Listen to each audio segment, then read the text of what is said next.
Обичам те, мое мило отечество, обичам твоите Балкани, гори, сипей, скали и техните бистри и студени извори. Обичам те, мое мили краю, обичам те от всичката си душа и сърце, ако ти да си обречен на тежки страдания и неволи.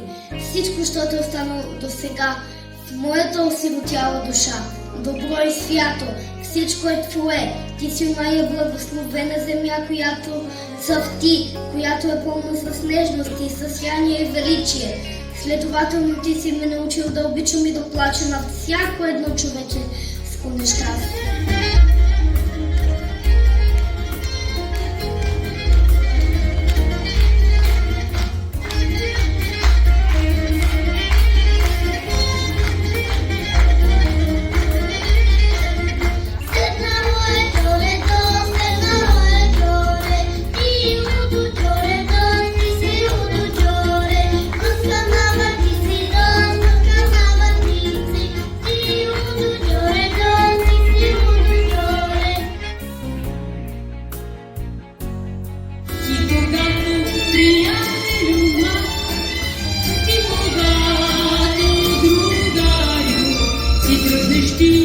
От нашия град, ти тръгнеш ти.